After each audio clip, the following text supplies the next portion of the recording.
अस्सलाम वालेकुम नाज़रीन, आदाब। हेलो करियर में आप सभी का इस्तकबाल करता हूँ। मैं हूँ आमिर अहसन। नाज़रीन, हर शख्स की ज़िंदगी में ऐसे लोग, रिश्तेदार, अपने पराए होते हैं जो हौसले को तोड़ देते हैं या जिनसे हमारा हौसला टूट जाता है, या हम ऐसा सोचते हैं कि हमारा हौसला जो है उनसे टूट गया, या हमारे जज्बात जो है इनकी बातों से टूट गई, या उनकी बातों से हमारे जज्बात को ठेस पहुंची। लेकिन क्या ऐसा सोचना सही होगा? किसी के बोलने, तानो-तशनी, नीच दिखाने की कोशिश, हौसले तोड़ने वाली बातें, अगर इन चीज़ों से हौसला शिकनी होती है तो गलती उसकी जो भी हो, पहले हमें अपने बारे में सोचना पड़ेगा। सोच के देखिए कि क्या फ़र्क पड़ता है किसी के बोलने से, किसी के कुछ कहने से, या किसी के सोचने से। क्योंकि अगर इन बातों से फ़र्क पड़ने लगा तो दुनिया का निज़ाम नहीं चल सकता। फलदार दरख्त कितना भी पत्थर मारा जाए फलदार दरख्त के ऊपर, वो कभी भी फल देना नहीं भूलता। हो सकता है कि आपका मजाक उड़ाया जाता हो, या ये हो सकता है कि आपके ऊपर मिसालें दी जाती हों। आपके घर में भी ये चीज़ें हो सकती हैं कि फ़लाँ का बेटा देखो क्या कर रहा है, कहाँ से कहाँ पहुँच चुका है, इस तरह की बातें होती होंगी। या फिर अरे लड़की होकर के ये काम कैसे। कुछ भी लोग बोलते हैं तो क्या किसी का हौसला इन बातों से टूट जाता है? मुमकिन है कि ये बातें बुरी लगती हों, लेकिन यह मुमकिन नहीं है कि ज़िंदगी के इन छोटे छोटे मसलों से उलझकर आप रुक जाएं, थम जाएं। आपको पता है, मुल्क में जामिया, JNU जैसे इदारे जितनी अपनी पढ़ाई की वजह से मशहूर नहीं हैं, उससे कहीं ज़्यादा फजूल की बकवास इन इदारों से जुड़ी हुई हैं, लोगों ने जोड़ रखी हैं। लेकिन क्या इन इदारों ने अपनी रफ्तार को रोक लिया? नहीं। जामिया मिल्लिया इस्लामिया की रिहायशी कोचिंग एकेडमी से इस मर्तबा तो है ही, लेकिन इससे पहले भी ट्रेनिंग हासिल करके गुज़श्ता 11 साल के दौरान 270 IAS और IPS अफसरान बने हैं। है ना हैरत की बात।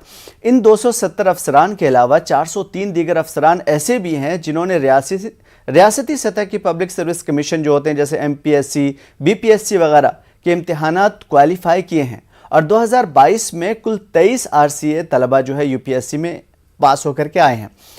कुल मिला के कहने का ये चाहता हूँ। साथ ही अभी JNU की भी बात कर लूँ। JNU हमेशा टॉप यूनिवर्सिटी की फहरिस्त में रहा है। इन इदारों के असातिज़ा बड़े बड़े एजाज़ात जो है हासिल करते रहे, और यहाँ के बच्चों को बाहर की यूनिवर्सिटियाँ खुशामदें करती हैं कि आप मेरे यहाँ आइए। ऐसी और भी बहुत सारी मिसालें दे सकता हूँ आपके सामने, लेकिन चूँकि एक डायरेक्ट इंटरेक्शन है आपका और हमारे करियर एक्सपर्ट का, सो बहुत ज़्यादा वक्त न लेते हुए कम मिसालें दूंगा। बस याद रखिए कि चाहे आप पढ़ाई कर रहे हों या जॉब, अगर आपको रुकना नहीं चाहें तो कोई रोक नहीं सकता आपको। और अगर आप खुश हैं तो दुनिया की कोई भी चीज़ आपके रास्ते की रुकावट नहीं बन सकती। अगर इसके अलावा फिर भी कोई दिक्कत है तो हम हैं यहाँ पे बैठे हुए आप सभी के साथ। नाज़रीन, हेलो करियर में आप सभी को इस्तकबाल के साथ साथ ये बताना चाहता हूँ कि प्रोग्राम का जो मकसद है आपकी पढ़ाई या जॉब के सिलसिले में आपकी परेशानियों को दूर करने का है, और बेहतर जो भी रास्ते में रुकावटें आती हैं उस रुकावटों को दूर करने का है। करियर एक्सपर्ट आज हमारे दरमियान हम सब के हर दिल अजीज़ प्रोफेसर रेहान खान सूरी साहब मौजूद हैं, जो वाइस चांसलर हैं Delhi skill and entrepreneurship university के। प्रोफेसर साहब, शुक्रिया बहुत बहुत आपका। जी बहुत शुक्रिया। साथ में नाजरीन, अगर कॉल करना है तो कॉल करने के लिए आपके स्क्रीन पे जो नंबर फ्लैश हो रहे हैं उस पर आपको कॉल करना है। बस आप उसके बाद आपको डायरेक्ट आपका जो राब्ता होगा वो प्रोफेसर साहब से जुड़ जाएगा। पढ़ाई या जॉब से रिलेटेड जो भी क्वेरी है, क्वेश्चन है, आप पूछ सकते हैं। प्रोफेसर साहब, मैं ये अक्सर पढ़ता रहता हूँ, देखता रहता हूँ कि तलबा और तालिबात को बाहर की यूनिवर्सिटियाँ अपने यहाँ फुल स्कॉलरशिप पे बुलाती हैं। ये कैसे होता है, क्या है पूरा मामला?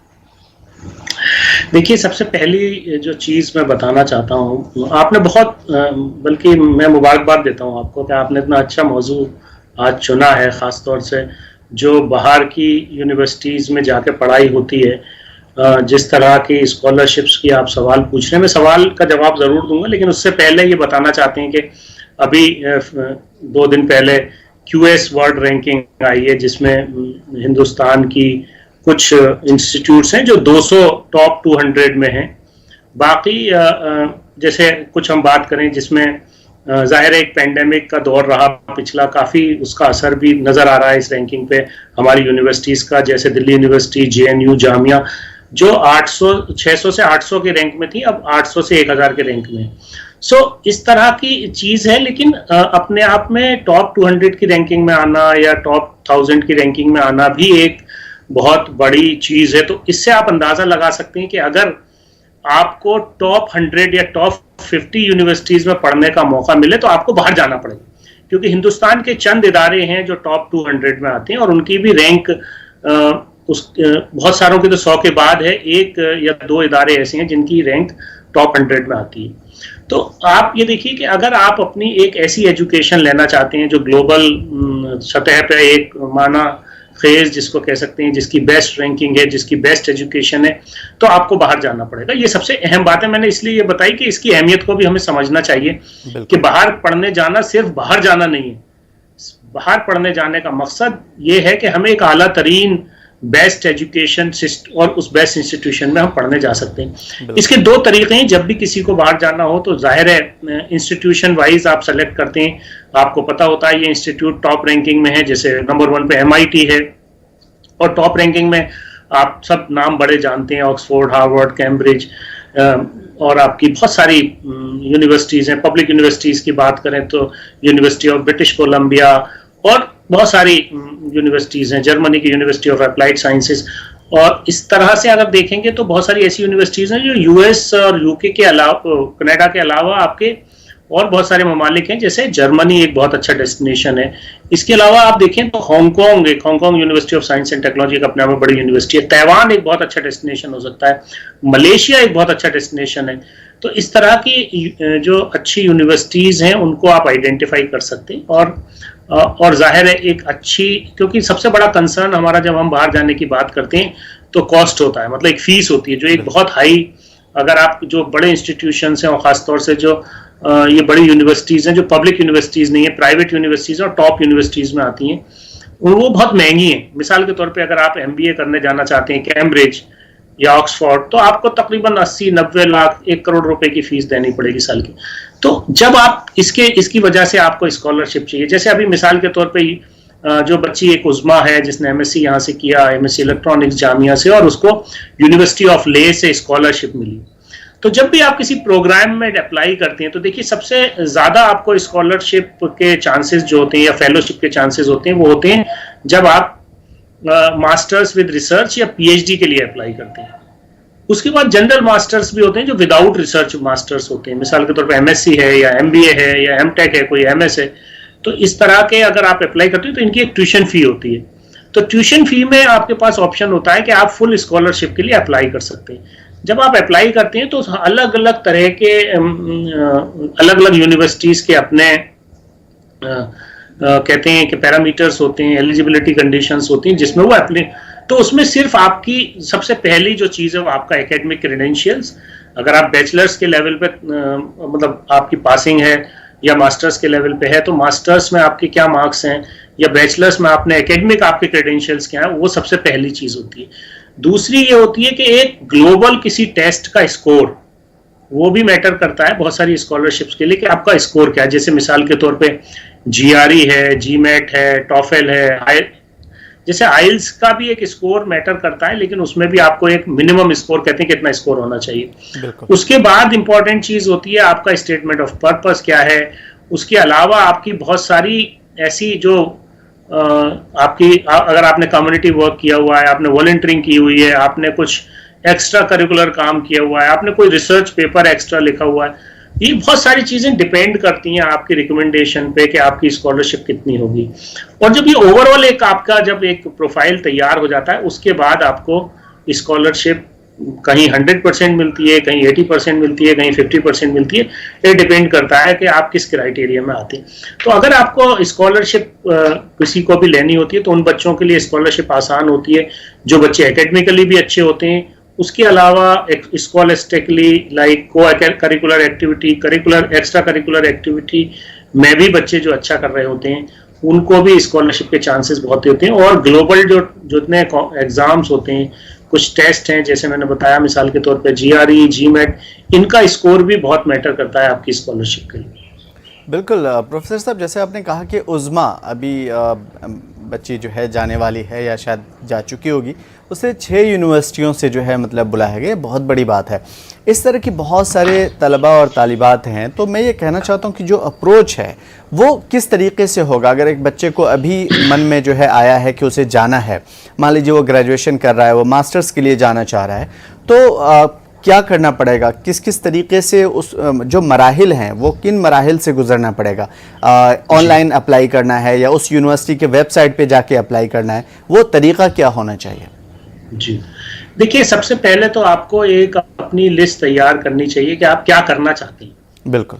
मिसाल के तौर पे आप साइबर सिक्योरिटी में जाना चाहते हैं, आप आर्टिफिशियल इंटेलिजेंस में जाना चाहते हैं, या आप पब्लिक पॉलिसी पढ़ना चाहते हैं, क्या आप करना चाहते हैं? आप केमिस्ट्री और या मैं कोई बहुत ही स्पेसिफिक कोई ऐसा एरिया में जाना चाहते हैं कोई रिसर्च के लिए, तो ये डिपेंड करता है बायोटेक्नोलॉजी में किस एरिया में आप जाना चाहते हैं, जिसमें आप ग्रेजुएशन कर रहे हैं, उसके बाद आप क्या करना चाहते हैं, वो आपका अपना चॉइस होना चाहिए।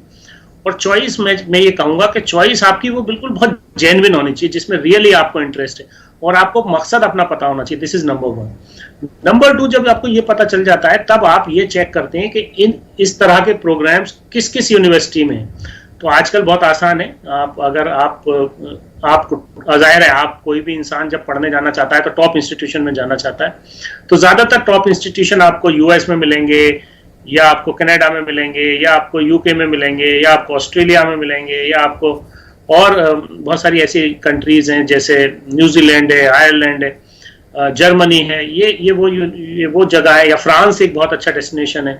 तो जैसे मिसाल के तौर पे आपने जो अप्लाई करने के लिए कहा, तो फ्रांस के बारे में मैं बात करूं जैसे मिसाल के तौर पे, तो फ्रांस में एक N+I करके एक उनका साइट है, तो उसमें आपकी एक सिंगल विंडो होती है। अगर आप अप्लाई करते हैं तो वहां के सारे इंजीनियरिंग इंस्टीट्यूशंस में आप अप्लाई कर सकते हैं।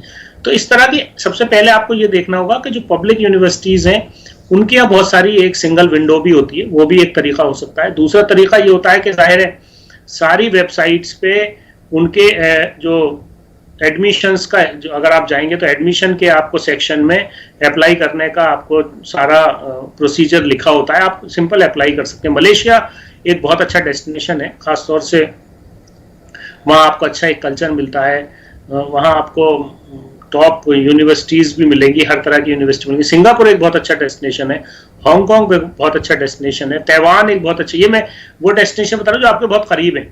इसके अलावा अगर आप देखें तो सऊदी अरब में बहुत सारी कुछ ऐसी यूनिवर्सिटीज हैं जहां आप अप्लाई कर सकते हैं, जो एक अच्छी यूनिवर्सिटीज में इस वक्त उनके इसी तरह से अगर आप देखें तो अमेरिकन यूनिवर्सिटी ऑफ दुबई भी आप अप्लाई कर सकते हैं जो दुबई में है। तो डिपेंड करता है कि आप किस तरह के कोर्स में जाना चाहते हैं। बेहतर ये है, इसमें 2 चीजें कही जाती हैं जनरली जो एक ट्रेंड है, जैसे मैंने बताया कि ऑनलाइन आप अप्लाई कर सकते हैं, बहुत सारे लोग कुछ एजेंट्स के थ्रू भी अप्लाई करते हैं, तो ठीक है वो भी एक तरीका हो सकता है। कोई अच्छा जो प्रोफेशनल गाइड भी कर पाए, उनके कुछ चार्जेस होते हैं तो वो उसमें लेकिन काफी हेल्प रहती है क्योंकि उनके पास सारी इंफॉर्मेशन होती है। यूरोप सारा एक बहुत अच्छा डेस्टिनेशन है, इजिप्ट जैसे कह सकते हैं, टर्की एक बहुत अच्छा डेस्टिनेशन हो सकता है। ये वो डेस्टिनेशन है जहां पर अगर आपको सस्ती एजुकेशन चाहिए तो Germany is the best, education भी बेस्ट है और ज्यादातर पब्लिक यूनिवर्सिटीज हैं जहां पर आपको बहुत कम खर्चे में आपको चांसेस मिल सकते हैं। इसी तरह से टर्की इस तरह का एक डेस्टिनेशन है जहां बहुत सस्ता है, इजिप्ट एक ऐसा डेस्टिनेशन है। तो जाहिर है हर जगह कुछ ना कुछ एजुकेशन ऐसी अच्छी है, जैसे मेडिकल एजुकेशन की हम बात करें और आप MBBS करना चाहते हैं और बाहर जाके करना चाहते हैं तो Bangladesh is one of the very good destination जहां सस्ती एजुकेशन भी है और बहुत अच्छी है मेडिकल एजुकेशन है वहां पर। इसी तरह इजिप्ट का जो टॉप मेडिकल इंस्टीट्यूट आपको वहां भी आप वहां से अपना MBBS कर सकते हैं और वहां जैसे मतलब नंबर 1 वो इजिप्ट का मेडिकल कॉलेज है और आपके लिए एक अच्छा सस्ता तकरीबन एक बहुत ही कॉस्ट इफेक्टिव, क्योंकि इंडिया में अगर आप प्राइवेट में जाते हैं तो आपको एक अच्छी खासी फीस तकरीबन अगर 5.5 साल की देखी जाए तो तकरीबन जाके टोटल अगर सारे एक्सपेंसेस मिलाए जाए तो तकरीबन 1 करोड़ रुपए के करीब आपकी फीस आती है। तो इस तरह के डेस्टिनेशन से इसके अलावा मैं ये कहूँगा कि बाहर जाने के लिए 2-3 चीज़ें मैं ज़रूर यहाँ बताना चाहूँगा आमिर साहब कि आपको सिर्फ देखिए अप्लाई करना तो बहुत आसान है, आजकल ऑनलाइन हर चीज मौजूद है, आप अप्लाई कर सकते हैं, लेकिन ख्याल आपको क्या रखना है क्योंकि बहुत सारी फेक यूनिवर्सिटीज भी हैं, बहुत सारे बड़े बड़े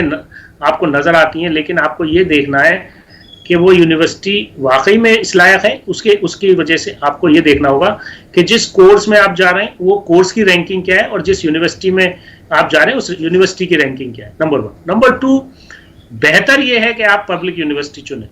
क्योंकि पब्लिक यूनिवर्सिटी में तकरीबन फीस जो है बहुत नॉमिनल होती है, फीस कम होती है प्राइवेट यूनिवर्सिटीज के बरक्स, और उसमें स्कॉलरशिप्स भी ज्यादा होती हैं।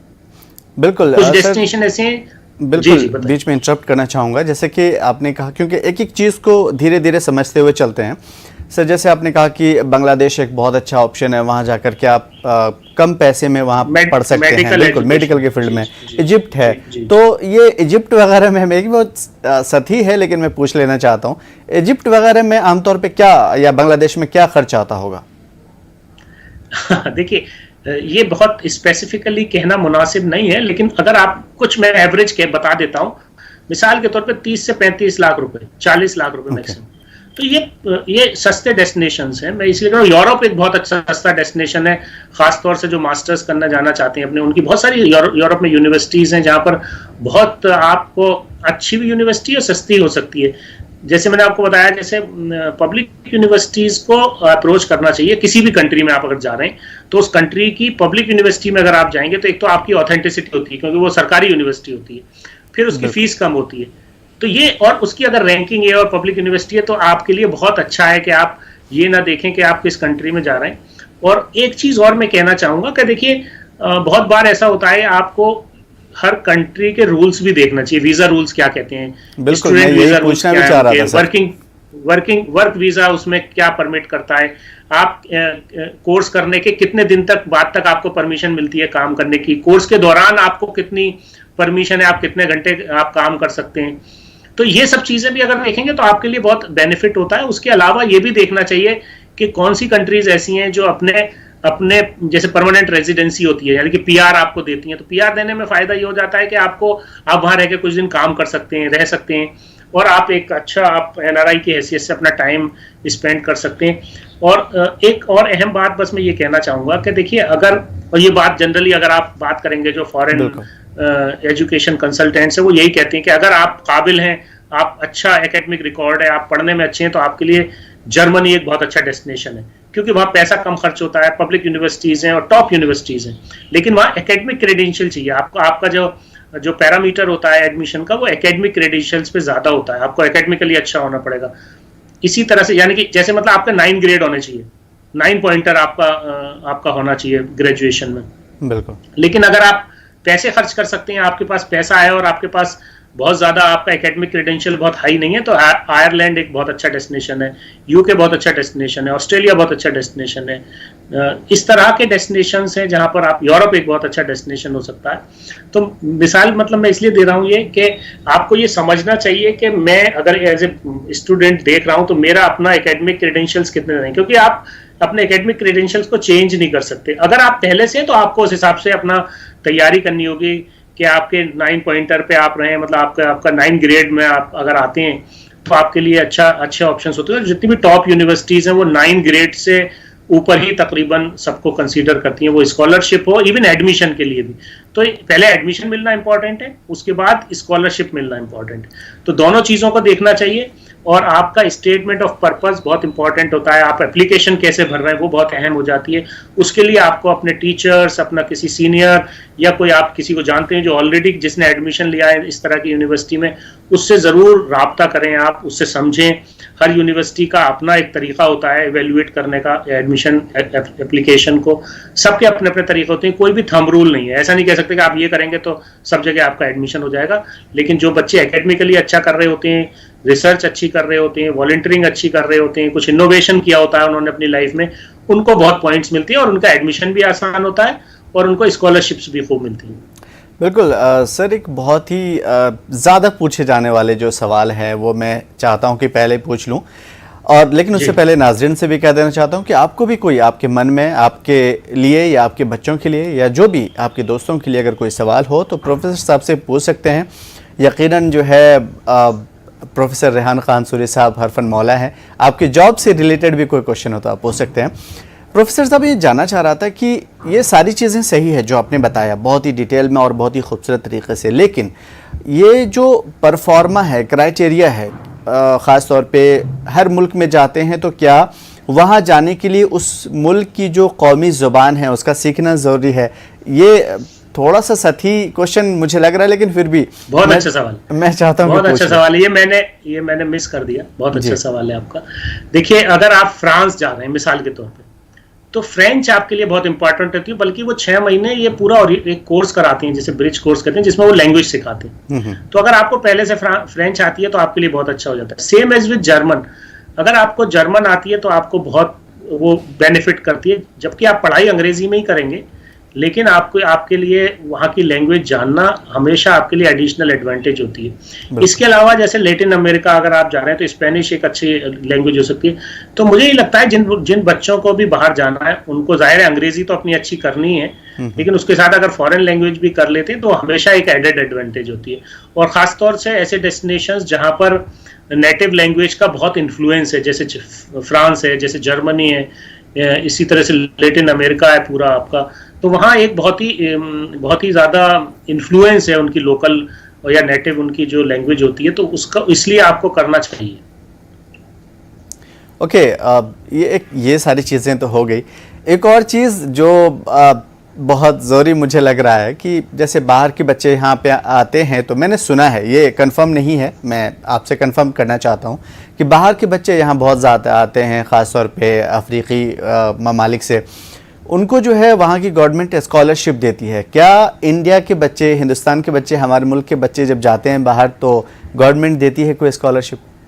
जी, देखिए, बिल्कुल आपने सही कहा। हमारे यहाँ जो हमारे ICCR है, वो स्कॉलरशिप्स देता है उन बच्चों को, क्योंकि एम्बेसीज फंड करती हैं और वो आते हैं और यहाँ पर बच्चे पढ़ते हैं। ज़्यादातर थर्ड वर्ल्ड कंट्रीज से आते हैं। हमारे यहाँ तकरीबन 22-24 कंट्री के लोग बहुत आते हैं, जो इंडिया में जितने खासतौर से जो इंस्टीट्यूशन से वहाँ पर पढ़ाई करते हैं। लेकिन इसी तरह से हिंदुस्तान की बहुत सारी स्कीम्स हैं, और मैं आपको बताता चलूँ कि हमारे ख़ासतौर से मिनिस्ट्री ऑफ माइनॉरिटीज़ में भी एक स्कीम है, जहाँ फॉरेन स्टडीज़ के लिए आपको एक ग्रांट दी जाती है, यानी कि उसे स्कॉलरशिप कहिए, ग्रांट कहिए, वो दी जाती है। इसी तरह से department of science and technology fund करती है रिसर्च स्कॉलर्स को। तो बहुत सारी फेलोशिप्स हैं, एक आध फेलोशिप नहीं है, मतलब अगर कहें तो हज़ारों की तादाद में फेलोशिप्स हैं, और ख़ासतौर से रिसर्च करने के लिए। तो जो बच्चे भी जिस एरिया में जाना चाहते हैं, उस एरिया की ख़ासतौर से CSIR है या department of science and technology है, मिनिस्ट्री है, बहुत सारी मिनिस्ट्रीज़ हैं जो फंड करती हैं, फेलोशिप देती हैं। तो आपको देखना होगा, जैसे मैं एक बहुत यहाँ मेंशन करना चाहूँगा, एक पब्लिक यूनिवर्सिटी है, यानी कि सरकारी यूनिवर्सिटी है, university of British Columbia, Vancouver Canada में है, जिनको यहाँ से डिपार्टमेंट ऑफ साइंस टेक्नोलॉजी के साथ उनका एग्रीमेंट है, और यहाँ से तकरीबन 6 या 7 स्कॉलरशिप्स फुल्ली फंडेड जिनको वहाँ जो जाते हैं बच्चे उनको दी जाती है। इसी तरह से बहुत सारे और एक्सचेंज प्रोग्राम्स हैं, जिसमें यहाँ से जब बच्चे जाते हैं तो उनका पूरा वहाँ पढ़ाई का खर्चा सरकार उठाती है। तो ऐसे बहुत है। सिर्फ आपको देखिए, ये बात समझने की मैं यहाँ ज़रूर कहना चाहूँगा आपके जो भी लोग ये प्रोग्राम देख रहे हैं, कि आपकी सोच और आपकी विल और आपका विजन और आपकी चाहत, ये जिस वक्त होगी तो आपके पास, मैं कहता हूँ, आपको अपॉर्चुनिटीज दिखना शुरू हो जाएंगी। आपको सिर्फ ये सोचना है कि मैं क्या करना चाहता हूँ। जब आप ये सोचेंगे तो आपको अपॉर्चुनिटीज दिखेंगी और आपको पता चलेगा कि उस एरिया में तो बहुत सारी चीजें हैं। बहुत बार ऐसा होता है जब हम किसी चीज के बारे में नहीं सोचते तो वो हमें दिखता नहीं।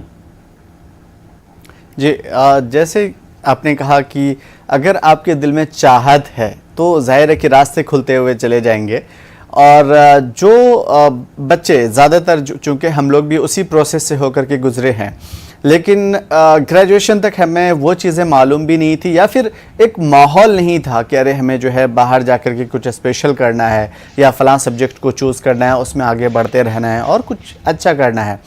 वो एक ख़याल नहीं था, या फिर ये कहिए कि एक जो ग्रुप होता है, शायद ग्रुप उस तरफ जाने नहीं देता, तो ऐसा होता है। लेकिन क्या ऐसे बच्चे जिनको ये ख्याल आए कि मुझे जो है फ़लाँ इसमें जाना है, तो जो स्पेसिफ़िक यूनिवर्सिटी है, उस यूनिवर्सिटी में कोई ऐसा डिपार्टमेंट होता है जहाँ पे अपने ख्याल को बता करके आगे बढ़ने के प्रोसेस को जान सके?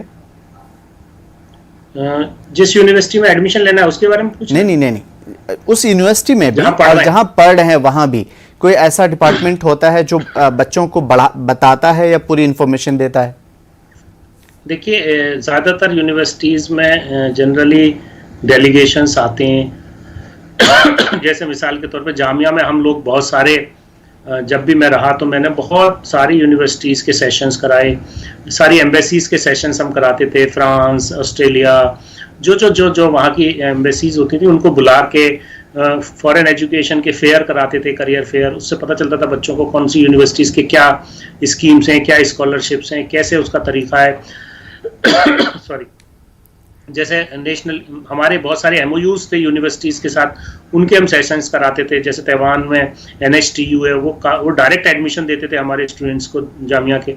तो इस तरह से काफ़ी यूनिवर्सिटीज़ इस तरह के काम करती हैं। तो मुझे लगता है कि अगर यूनिवर्सिटी कर रही है तो बहुत अच्छा है, वरना ऑनलाइन आजकल बहुत सारे करियर एजुकेशन, खासतौर से फॉरेन एजुकेशन के फेयर्स रहते हैं, उसको अटेंड करना चाहिए। बिल्कुल, इस तरह की जो भी रास्ते मिले आगे बढ़ने के लिए, जाहिर है कि बात वहीं तक पहुंचती है। अगर चाहत है तो आप कुछ भी कर सकते हैं। प्रोफेसर साहब, बहुत बहुत शुक्रिया आपका। अगले हफ्ते बहुत ही ख़ास मौजू पे आपसे जो है जानने की कोशिश करेंगे।